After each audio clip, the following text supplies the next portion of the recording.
सोचिए, आपके सामने एक बहुत साधारण सा सवाल रखा जाए।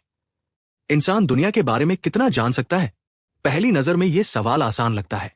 हम कहेंगे जितना हम देख सकते हैं, सुन सकते हैं, छू सकते हैं, प्रयोग कर सकते हैं और सोच सकते हैं, उतना तो हम जान ही सकते हैं। लेकिन अब सवाल थोड़ा बदल दीजिए। क्या हम उस चीज को भी जान सकते हैं जो हमारी इंद्रियों के सामने कभी आ ही नहीं?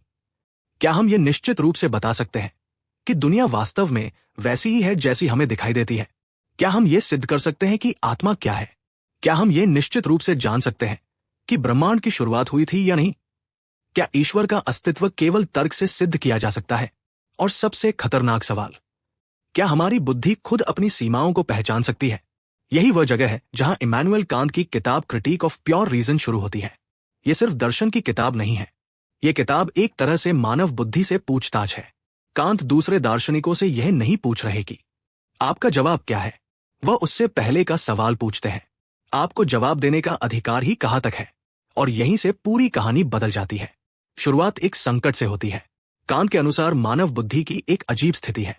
हमारी बुद्धि कुछ ऐसे सवाल पैदा करती है जिन्हें हम अनदेखा नहीं कर सकते, लेकिन उन्हीं सवालों के जवाब देने के लिए हमारी बुद्धि कभी कभी उस सीमा से बाहर निकल जाती है जहां तक अनुभव हमारा साथ दे सकता है। और जब ऐसा होता है तो बुद्धि खुद अपने ही बनाए तर्कों में फंसने लगती है। इसे एक आसान उदाहरण से समझिए। मान लीजिए आप किसी घटना का कारण खोज रहे हैं। आप पूछते हैं, यह क्यों हुआ? फिर उस कारण का कारण क्या था? उससे पहले क्या था? उससे पहले और फिर उससे पहले।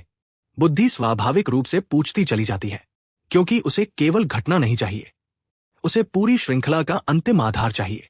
लेकिन किसी बिंदु पर आप ऐसे सवाल तक पहुंच सकते हैं जिसका उत्तर अनुभव के भीतर उपलब्ध ही नहीं है। और यही कांत को समस्या दिखाई देती है। हमारी बुद्धि रुकना नहीं चाहती, लेकिन वास्तविक ज्ञान की अपनी सीमाएं हैं।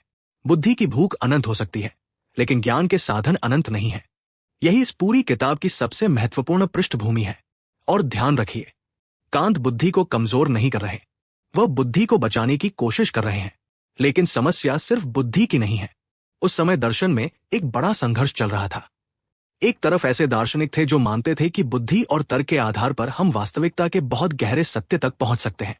दूसरी तरफ अनुभववाद की परंपरा थी जो कहती थी कि ज्ञान का आधार अनुभव है, यानी जो अनुभव में आता है उसे देखो, जांचो, परखो।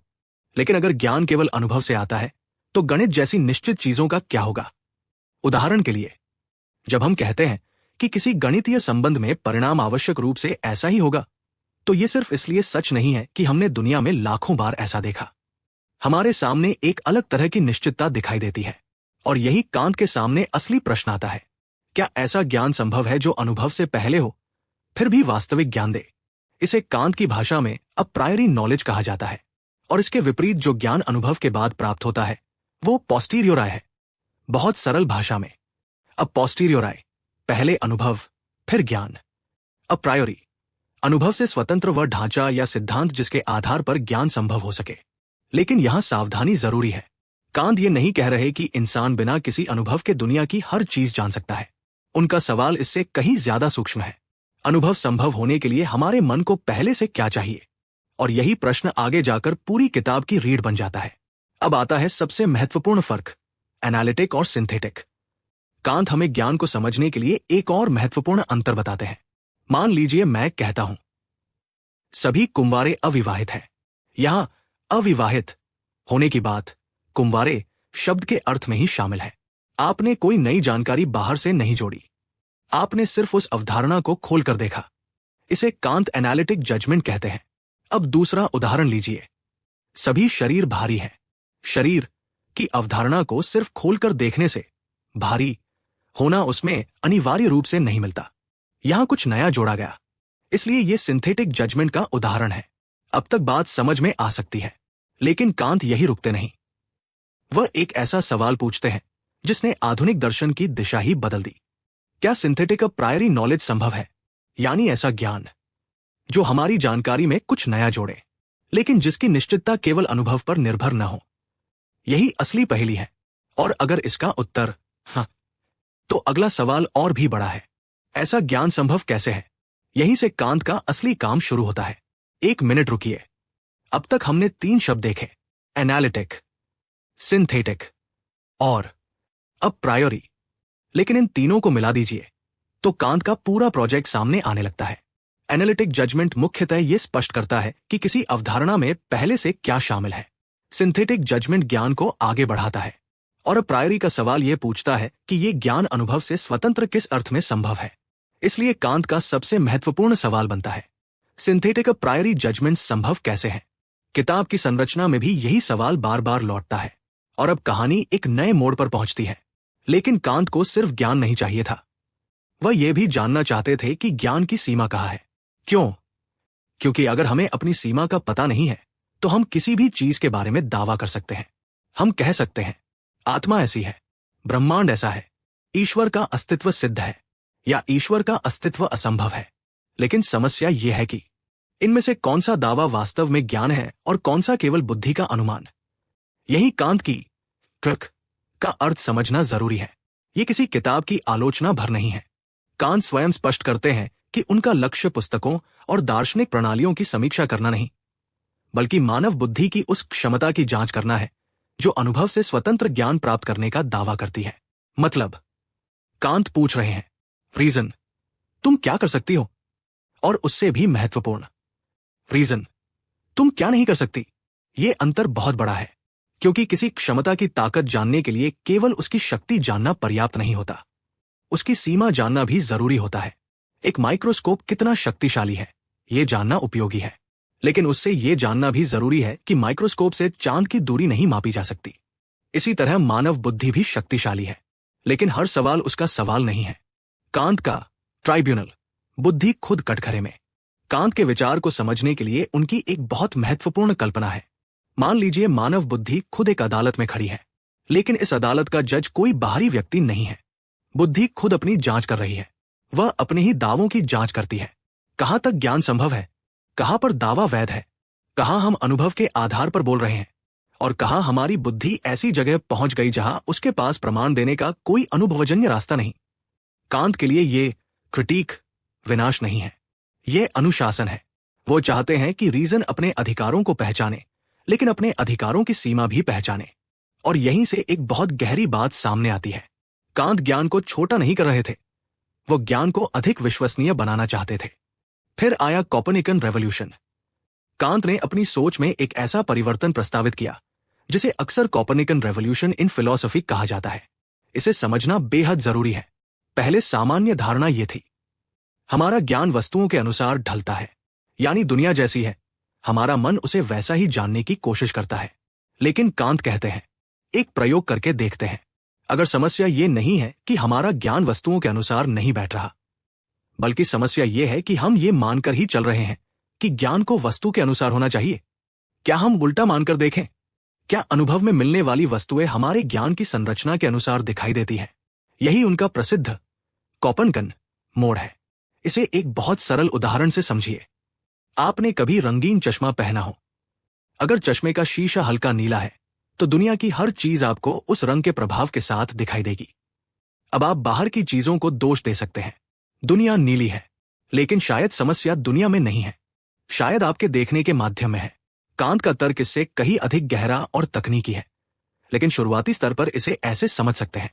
हम दुनिया को सीधे बिना किसी मानसिक संरचना के नहीं देखते। हमारा मन अनुभव को एक निश्चित तरीके से व्यवस्थित करता है, और अगर ऐसा है तो सवाल बदल जाता है। अब हमें केवल ये नहीं पूछना दुनिया कैसी है, हमें यह भी पूछना होगा दुनिया हमें जिस रूप में अनुभव होती है उसमें हमारे मन की भूमिका क्या है। यही वो विचार है जो आगे चलकर स्पेस, टाइम, कैटेगरीज और फिनोमेना जैसी पूरी संरचना को जन्म देता है। और अब एक खतरनाक लेकिन बेहद जरूरी अंतर। कांत यहां दो स्तरों के बीच फर्क करते हैं। पहला, वस्तु जैसी हमें अनुभव में दिखाई देती है। दूसरा, वस्तु अपने आप में वास्तव में कैसी है। कांत पहले को फेनोमेनन और दूसरे को थिंग इन इटसेल्फ यानी नॉमिनन के संदर्भ में समझाते हैं। यहां एक बहुत बड़ी गलतफहमी हो सकती है। कांत ये नहीं कह रहे कि बाहरी दुनिया नकली है, वह यह भी नहीं कह रहे कि हम जो देखते हैं वो केवल भ्रम है। उनका पॉइंट यह है कि हमारा ज्ञान वस्तुओं को उसी रूप में पकड़ता है जिस रूप में वे हमारी संवेदनात्मक और बौद्धिक संरचना के भीतर अनुभव की जा सकती है। लेकिन वस्तु अपने आप में जैसी है उसका पूर्ण ज्ञान हमें उपलब्ध नहीं है। किताब के अनुसार स्पेक्युलेटिव नॉलेज की सीमा पॉसिबल एक्सपीरियंस तक रहती है, थिंग इन इटसेल्फ को हम सोच सकते हैं, लेकिन उसे उसी तरह जान नहीं सकते जैसे किसी अनुभव की वस्तु को जानते हैं। और यही बात कांत के दर्शन को इतना असाधारण बनाती है। वह दो गलतियों से एक साथ बचने की कोशिश करते हैं। पहली गलती, जो दिखाई देता है वही पूरी वास्तविकता है। दूसरी गलती, हमारी बुद्धि चाहे तो अनुभव से बाहर जाकर वास्तविकता के हर अंतिम सत्य को जान सकती है। कांत दोनों पर रोक लगाते हैं। अब सवाल है, अनुभव बनता कैसे है? यहां से किताब धीरे धीरे अपनी असली मशीनरी खोलती है। कांत कहते हैं कि हमारे ज्ञान के दो मूल स्रोत हैं। एक तरफ है सेंसिबिलिटी, यानी वो क्षमता जिसके माध्यम से हमें चीजें दी जाती हैं। दूसरी तरफ है अंडरस्टैंडिंग, यानी वो क्षमता जिसके माध्यम से हम उन दी गई चीजों को कॉन्सेप्ट्स के माध्यम से सोचते हैं। बहुत सरल भाषा में, कुछ हमें दिया जाता है और फिर हमारा मन उसे सोचता और व्यवस्थित करता है।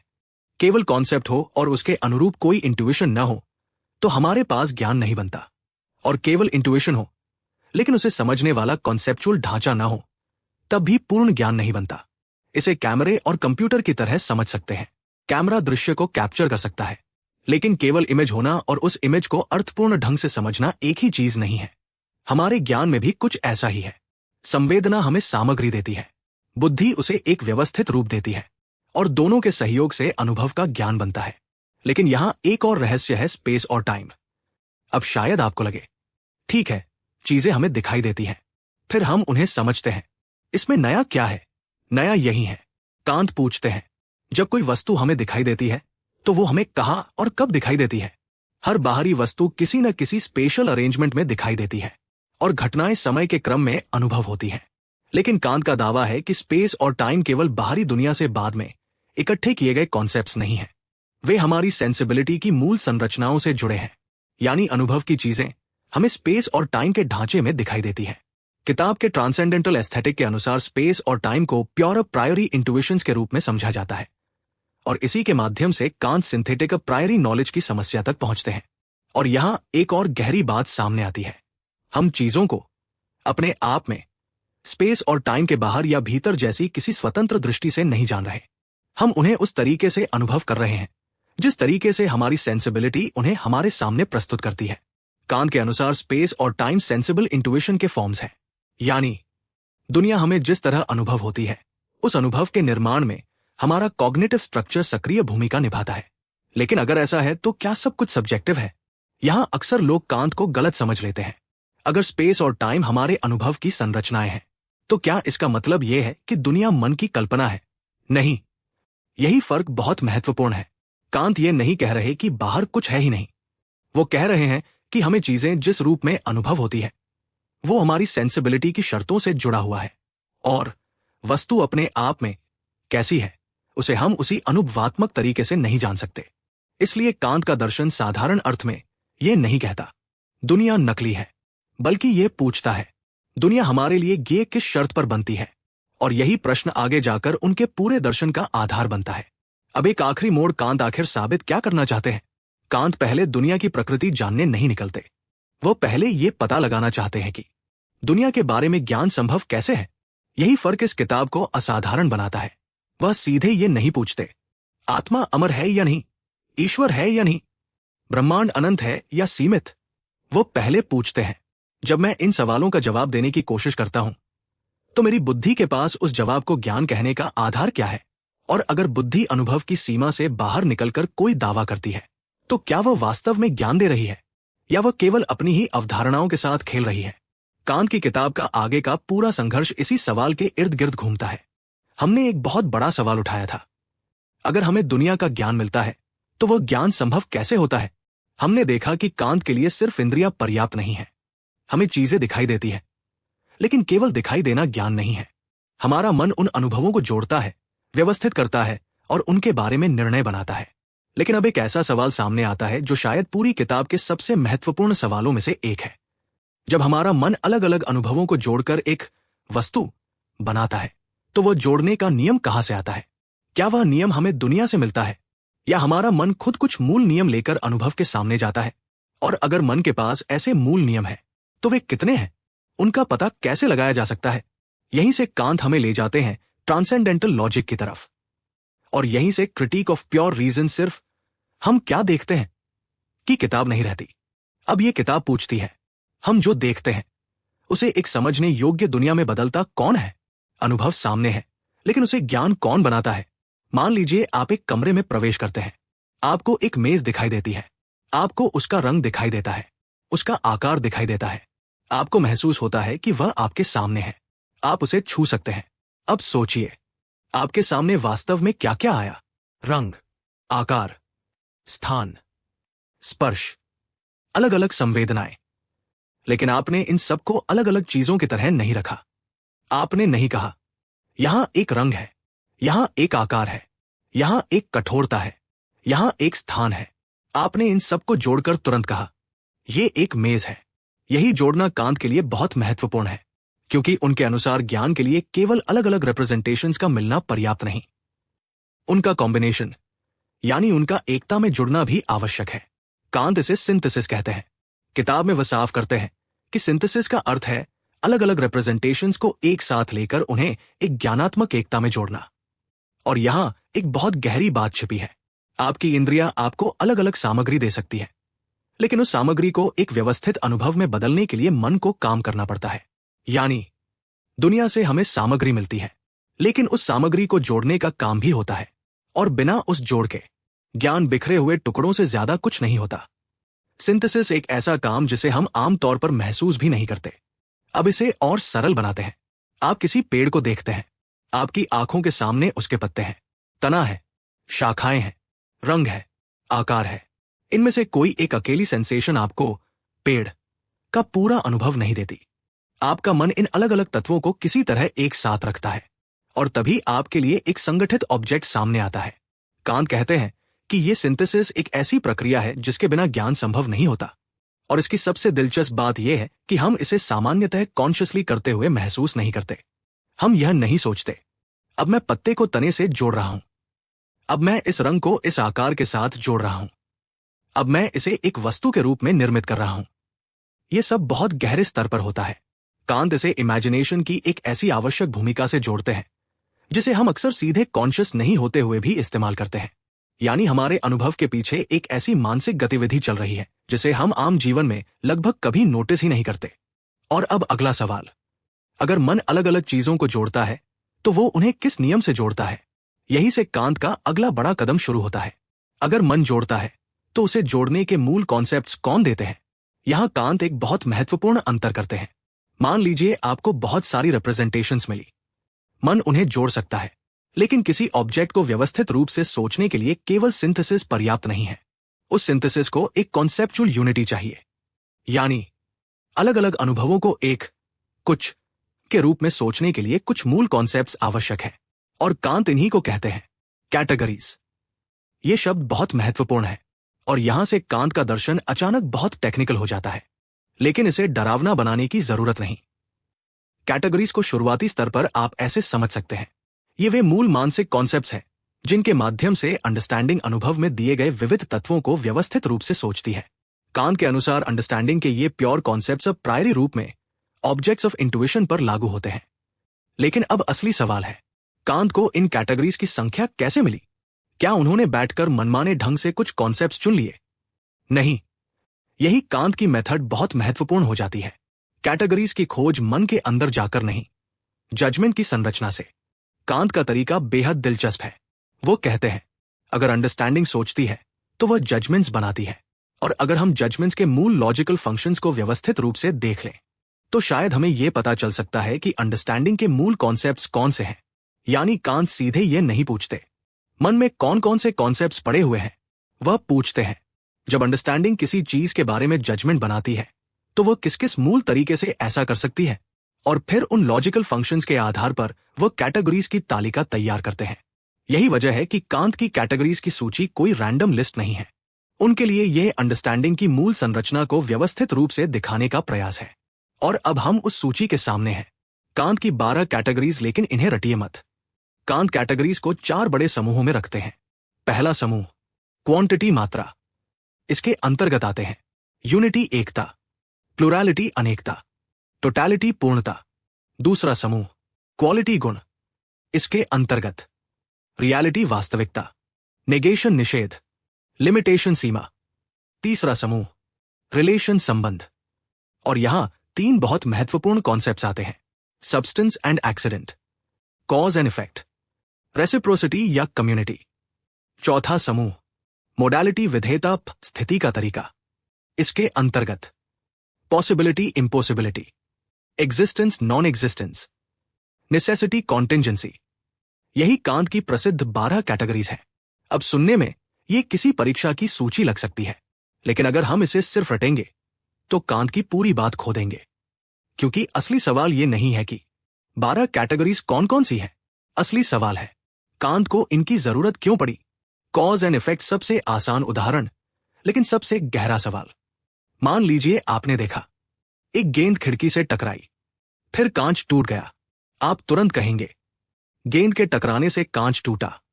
अब जरा ध्यान दीजिए, आपने सिर्फ 2 घटनाएं देखी, पहली घटना फिर दूसरी घटना, लेकिन आपने उनके बीच सिर्फ क्रम नहीं देखा। आपने कहा पहली घटना दूसरी घटना का कारण थी, यानी आपने सिर्फ पहले और बाद में नहीं देखा। आपने कॉजल कनेक्शन समझा। और कांत के लिए यही बहुत बड़ा दार्शनिक प्रश्न पैदा होता है, क्या कैजुअलिटी हमें केवल अनुभव से मिलती है, या हमारा अंडरस्टैंडिंग अनुभव को कॉजल रिलेशंस के रूप में व्यवस्थित करने के लिए पहले से किसी मूल कॉन्सेप्ट का इस्तेमाल करता है। कांत के अनुसार कॉज का कॉन्सेप्ट केवल किसी घटना को दूसरी घटना के बाद घटते हुए देखने का नाम नहीं है, यह आवश्यक संबंध की बात करता है।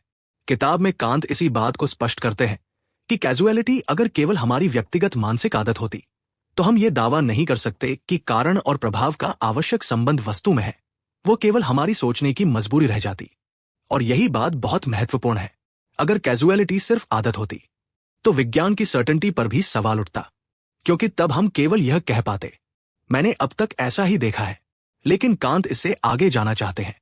वह जानना चाहते हैं ऐसा अनुभव जिसमें घटनाएं ऑब्जेक्टिव रिलेशंस में दिखाई दे, उसके लिए अंडरस्टैंडिंग की कौन सी मूल शर्तें आवश्यक है। और यही कैटेगरीज की असली भूमिका है। लेकिन एक समस्या अभी भी बाकी है। अब मान लीजिए कांत ने कैटेगरीज खोज ली, यूनिटी है, कैजुअलिटी है, सब्सटेंस है, नेसेसिटी है, पॉसिबिलिटी है।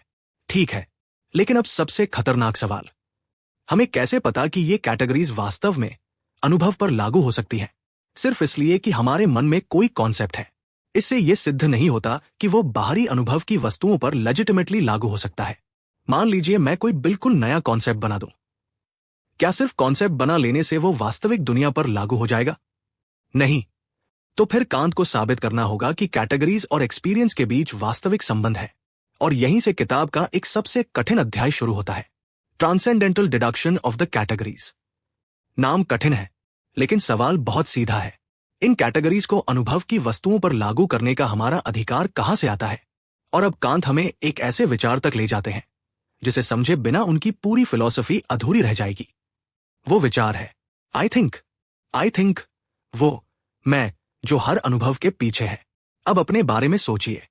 आपने आज बहुत सारी चीजें देखी होंगी, लोग, सड़कें, आवाजें, मोबाइल, किताब, पेड़, आसमान। लेकिन इन सब अनुभवों में एक चीज लगातार बनी रहती है, मैं इन्हें अनुभव कर रहा हूं। कांत इसी को बहुत गहरे स्तर पर देखते हैं। वो कहते हैं कि यह संभव होना चाहिए कि आई थिंक हमारी रिप्रेजेंटेशंस के साथ जुड़ सके। क्यों? क्योंकि अगर हमारे अनुभव इतने अलग अलग हों कि वे किसी एक सेल्फ कॉन्शियसनेस में कभी एक साथ जुड़ ही ना सके, तो वे हमारे लिए एक कोहेरेंट एक्सपीरियंस नहीं बनेंगे। किताब में कांत इसे ट्रांसेंडेंटल यूनिटी ऑफ अपरसेप्शन कहते हैं। अब इसे बहुत सरल उदाहरण से समझिए। मान लीजिए सुबह आपने एक लाल कार देखी, दोपहर में आपने उसी कार को फिर देखा, शाम को आपको याद आया कि मैंने आज सुबह भी वही कार देखी थी। अब इन दोनों एक्सपीरियंसेस को जोड़ने वाला क्या है? सिर्फ कार नहीं, सिर्फ आपकी आंखें नहीं, बल्कि वह सेल्फ कॉन्शियस यूनिटी भी है जिसके भीतर दोनों एक्सपीरियंसेस को एक ही व्यक्ति के एक्सपीरियंसेस के रूप में जोड़ा जा सकता है। यानी मैंने तब देखा था और मैं अब देख रहा हूं। इन दोनों को एक ही मैं से जोड़ना जरूरी है। यही कांत के आर्ग्यूमेंट का एक केंद्रीय हिस्सा है। अगर अनुभव मेरे हैं तो उन्हें एक कॉन्शियसनेस में जुड़ना होगा। यहां कांत एक बहुत गहरी बात कहते हैं। अगर अलग अलग रिप्रेजेंटेशंस मेरी हैं तो वे किसी न किसी तरह एक ही सेल्फ कॉन्शियसनेस में बिलोंग करनी चाहिए, वरना मेरे अनुभव कहना ही मुश्किल हो जाएगा। क्योंकि तब हर रिप्रेजेंटेशन अपने आप में अलग होती। एक दृश्य अलग, एक आवाज अलग, एक स्मृति अलग, एक सेंसेशन अलग, और इनके बीच कोई यूनिफाइड सब्जेक्ट नहीं। कांत के अनुसार अलग अलग रिप्रेजेंटेशंस को एक कॉन्शियसनेस में यूनाइट करने की क्षमता ही हमें एक यूनिफाइड सेल्फ कॉन्शियसनेस देती है। यही कारण है कि Kant synthetic unity of apperception को अंडरस्टैंडिंग के पूरे एम्प्लॉयमेंट का सर्वोच्च सिद्धांत मानते हैं। और यहां एक बहुत बड़ा निष्कर्ष निकलता है, हम सिर्फ चीजों को अनुभव नहीं करते, हम उन्हें एक यूनिफाइड कॉन्शियसनेस में जोड़कर अनुभव करते हैं। लेकिन क्या मैं ही दुनिया बनाता है? यहां बहुत सावधान रहना होगा। कांत ये नहीं कह रहे कि मैं सोचता हूं इसलिए बाहर की दुनिया मेरी कल्पना है। नहीं, वह इससे बिल्कुल अलग बात कर रहे हैं। वह ये समझाने की कोशिश कर रहे हैं कि किसी भी वस्तु को मेरे लिए गे ऑब्जेक्ट बनने के लिए रिप्रेजेंटेशंस का एक सर्टेन यूनिटी में संगठित होना आवश्यक है। किताब में कांत कहते हैं कि अंडरस्टैंडिंग का नॉलेज दिए गए रिप्रेजेंटेशंस को ऑब्जेक्ट से डिटर्मिनेट रिलेशन में लाता है, और इस रिलेशन के लिए रिप्रेजेंटेशंस का यूनिटी में होना आवश्यक है। मतलब ऑब्जेक्ट केवल रंग, आकार और सेंसेशंस का ढेर नहीं है, वह एक ऐसी यूनिफाइड रिप्रेजेंटेशन है जिसे अंडरस्टैंडिंग किसी वस्तु के रूप में ग्रहण कर सकती है। और यह बात बहुत महत्वपूर्ण है क्योंकि अब कैटेगरीज का महत्व साफ होने लगता है। कैटेगरीज और आई थिंक का कनेक्शन। अब पूरी बात को जोड़िए। पहले हमारे पास सेंसिबिलिटी है, वहां से हमें इंट्यूशंस मिलती हैं। स्पेस और टाइम उनके मूल फॉर्म्स हैं। फिर हमारे पास अलग अलग रिप्रेजेंटेशंस आती हैं। फिर उनका सिंथेसिस होता है, लेकिन सिंथेसिस को एक यूनिटी चाहिए, और उस यूनिटी को एक यूनिफाइड सेल्फ कॉन्शियसनेस के भीतर होना चाहिए। यही आई थिंक का रोल आता है। और फिर अंडरस्टैंडिंग इन यूनिफाइड रिप्रेजेंटेशंस को कॉन्सेप्ट्स के माध्यम से सोचती है। यही प्योर कॉन्सेप्ट्स है। कैटेगरीज तो बहुत सरल चेन बनती है। Sensibility, intuition, synthesis, unity of apperception, categories, knowledge of objects. ये कांत की पूरी आर्किटेक्चर का एक बेहद महत्वपूर्ण हिस्सा है। और अब समझ में आता है कि कांत कैटेगरीज को केवल मन के अंदर पड़ी हुई एब्स्ट्रैक्ट डेफिनेशंस क्यों नहीं मानते। उनका दावा यह है कि वे एक्सपीरियंस को एक इंटेलिजिबल यूनिटी में लाने की कंडीशन से जुड़ी हैं। अब वापस आते हैं दुनिया को हम बनाते हैं वाली गलत फहमी पर। यहां कांत को समझने में सबसे ज्यादा गलती होती है। अगर हम कहें मन कैटेगरीज इस्तेमाल करता है इसलिए मन दुनिया को बना देता है, तो ये कांत को बहुत सरल बना देना होगा। कांत की बात ज्यादा सूक्ष्म है। वह ये दिखाना चाहते हैं कि जिस दुनिया का हमें अनुभव और ज्ञान मिलता है वो ऐसी ही नहीं मिलती कि हम उसे बिना किसी मानसिक संरचना के सीधे उठा लें। हमारे अनुभव की इंटेलिजिबिलिटी के लिए कुछ आवश्यक कंडीशंस हैं। स्पेस और टाइम सेंसिबिलिटी से जुड़े फॉर्म्स हैं, कैटेगरीज अंडरस्टैंडिंग के मूल कॉन्सेप्ट्स हैं, और रिप्रेजेंटेशंस को एक यूनिफाइड कॉन्शियसनेस में जोड़ना भी आवश्यक है। इसलिए ज्ञान न तो केवल बाहर से आने वाली सामग्री है और न ही केवल मन की मनगढ़ंत रचना। ज्ञान इन दोनों के संबंध से बनता है। यही कांत की पूरी क्रिटिकल परियोजना की खूबसूरती है। अब एक बहुत महत्वपूर्ण सवाल, क्या कैटेगरीज हर चीज पर लागू होती है? यहां फिर कांत सीमा खींचते हैं। कैटेगरीज कोई जादुई चाबी नहीं है जिससे हम अनुभव से बाहर की हर चीज को खोल सकें। उनका लेजिटिमेट उपयोग पॉसिबल एक्सपीरियंस के संदर्भ में है। यानी अगर आपके पास कोई इंट्यूशन नहीं है, कोई पॉसिबल एक्सपीरियंस नहीं है, तो केवल कैटेगरी के सहारे आप उस चीज के बारे में डिटर्मिनेट नॉलेज पैदा नहीं कर सकते। यही वह सीमा है जिसे कांत बार बार स्थापित करते हैं, क्योंकि अगर हम कैटेगरी को अनुभव की सीमा से बाहर स्वतंत्र रूप से इस्तेमाल करने लगे तो वही पुरानी समस्या वापस आ जाएगी। रीजन अनुभव से बाहर जाकर ऐसे क्लेम्स करने लगेगी जिन्हें वेरीफाई करने का कोई संभव तरीका नहीं। और कांत की पूरी किताब इसी ओवररीच को रोकना चाहती है। तो क्या कैटेगरीज सिर्फ हमारे सब्जेक्टिव हैबिट्स है? नहीं, यहां कांत का आर्ग्यूमेंट और भी गहरा है।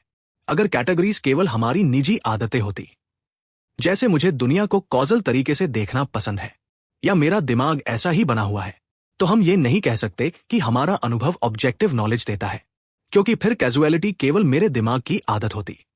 दूसरे व्यक्ति का दिमाग अलग होता तो वो कह सकता था मेरे लिए घटनाओं में कोई नेसेसरी कॉजल रिलेशन नहीं है। फिर ऑब्जेक्टिव साइंस का आधार कमजोर हो जाता।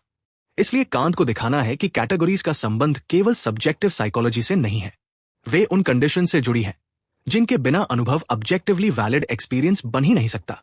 यही ट्रांसेंडेंटल डिडक्शन का असली उद्देश्य है। किताब में कांत इस आर्ग्यूमेंट को अंडरस्टैंडिंग और ऑब्जेक्टिव वैलिडिटी के संबंध से जोड़ते हैं। और अब कांत का एक बेहद खूबसूरत विचार, कल्पना कीजिए कि आपको दुनिया के हजारों अनुभव मिलते हैं, लेकिन वे कभी एक दूसरे से जुड़ते ही नहीं। आपके लिए कोई एक दुनिया नहीं बनेगी, बस अलग अलग इंप्रेशंस होंगे। एक आवाज, एक रंग, एक आकार, एक स्पर्श, एक घटना, एक दूसरी घटना, लेकिन इनके बीच यूनिटी नहीं होगी। कांत के अनुसार नॉलेज के लिए ये यूनिटी आवश्यक है। यही कारण है कि वो सिंथेटिक यूनिटी ऑफ एपर्सेप्शन को इतना फंडामेंटल मानते हैं। हम किसी चीज को जानने के लिए सिर्फ उसे महसूस नहीं करते, हम उसे एक यूनिफाइड कॉन्शियसनेस में व्यवस्थित करते हैं। और इसीलिए मैं सोचता हूं सिर्फ रोजमर्रा का छोटा सा वाक्य नहीं है, ये कांत के दर्शन में ज्ञान की संरचना का एक केंद्रीय सिद्धांत बन जाता है। अब एक बार पूरी मशीन को देखिए। अब तक हमने कांत की फिलॉसफी के अंदर एक पूरी मशीन बनते देखी। सबसे पहले सेंसिबिलिटी हमें चीजों की इंट्यूशन देती है। उस इंट्यूशन के फॉर्म्स हैं स्पेस और टाइम। फिर हमें अलग अलग रिप्रेजेंटेशंस मिलती हैं, उन्हें एक साथ लाने की प्रक्रिया है सिंथेसिस। फिर यह सिंथेसिस एक यूनिफाइड कॉन्शियसनेस में संभव होती है, ट्रांसेंडेंटल यूनिटी ऑफ एपर्सेप्शन। फिर अंडरस्टैंडिंग इन यूनिफाइड रिप्रेजेंटेशंस को प्योर कॉन्सेप्ट्स के माध्यम से सोचती है, कैटेगरीज। और तभी हमें एक ऑब्जेक्ट का डिटर्मिनेट नॉलेज मिल सकता है। यानी सिर्फ देखना नॉलेज नहीं, सिर्फ सोचना भी नॉलेज नहीं, दोनों के बीच एक संरचनात्मक संबंध चाहिए। और कांत के अनुसार यही मानव कॉग्निशन की सबसे महत्वपूर्ण विशेषताओं में से एक है। लेकिन अभी कहानी खत्म नहीं हुई। अब यहां एक बहुत बड़ा सवाल फिर खड़ा होता है। हमने मान लिया कि कैटेगरीज एक्सपीरियंस के लिए जरूरी है, लेकिन ये कैटेगरीज एक्चुअल एक्सपीरियंस में काम कैसे करती है? उदाहरण के लिए कैजुअलिटी एक बहुत एब्स्ट्रैक्ट कॉन्सेप्ट है, लेकिन किसी वास्तविक घटना में कारण कहाँ है, इफेक्ट कहाँ है? कैटेगरी सीधे दिखाई तो नहीं देती। आप कैजुअलिटी को लाल, नीला, गोल या चौकोर नहीं देख सकते। फिर कैटेगरी और सेंसिबल इंट्यूशन के बीच एक्चुअल कनेक्शन कैसे बनता है? यही कांत की अगली चर्चा बेहद महत्वपूर्ण हो जाती है, क्योंकि अब हमें चाहिए एक मध्यस्थ, ऐसी चीज जो एक तरफ प्योर कॉन्सेप्ट से जुड़ी हो और दूसरी तरफ सेंसिबल एक्सपीरियंस से। और कांत की फिलॉसफी में यह समस्या हमें ले जाती है schematism of the pure concepts of understanding की तरफ। यानी कैटेगरी को एक्चुअल एक्सपीरियंस में लागू करने की प्रक्रिया क्या है? लेकिन उसके बाद भी एक और बड़ा सवाल बाकी रहेगा। अगर कैटेगरीज एक्सपीरियंस को संभव बनाती है, तो उनके उपयोग की सीमा क्या है? कहां तक कैजुअलिटी लेजिटिमेट है, कहां तक सब्सटेंस, कहां तक नेसेसिटी? और क्या हम इन्हीं कॉन्सेप्ट्स को लेकर एक्सपीरियंस की सीमा से बाहर जाकर आत्मा, ब्रह्मांड, ईश्वर और अल्टीमेट रियलिटी के बारे में निश्चित ज्ञान प्राप्त कर सकते हैं? यही कांत की फिलॉसफी अपने सबसे खतरनाक मोड़ पर पहुंचती है, क्योंकि अगला संघर्ष सिर्फ ये नहीं होगा कि मन दुनिया को कैसे जानता है। अगला संघर्ष होगा जब यही मन दुनिया की अंतिम सीमा से आगे जाने की कोशिश करता है, तो उसके साथ क्या होता है? और यहीं से शुरू होगी कांत की ट्रांसेंडेंटल डायलेक्टिक, जहां रीजन खुद ऐसे सवाल पैदा करेगी जिनका जवाब देने के लिए उसके पास अनुभव पर्याप्त नहीं होगा। और फिर कांत हमें ऐसी कॉन्ट्रडिक्शंस के सामने खड़ा करेंगे जहां एक तरफ तर्क पूरी ताकत से कहेगा यह सही है, और दूसरी तरफ उतनी ही ताकत से तर्क कहेगा नहीं, यह गलत है। इन कॉन्ट्रडिक्शंस को कांत कहते हैं एंटिनोमीज ऑफ प्योर रीजन। और यहीं से वह सवाल शुरू होगा जिसने सदियों से दर्शन को परेशान किया है। क्या ब्रह्मांड की कोई शुरुआत हुई थी, या वह हमेशा से था? अगर शुरुआत हुई थी, तो उससे पहले क्या था? और अगर शुरुआत नहीं हुई, तो अनंत अतीत वास्तव में संभव कैसे है? पार्ट 3 में हम इसी दरवाजे को खोलेंगे, और वहां पहली बार समझ आएगा कि कांत के लिए सबसे बड़ी समस्या दुनिया को समझना नहीं थी, बल्कि यह समझना था कि हमारी रीजन कब ज्ञान दे रही है और कब अपने ही तर्कों के जाल में फंस रही है।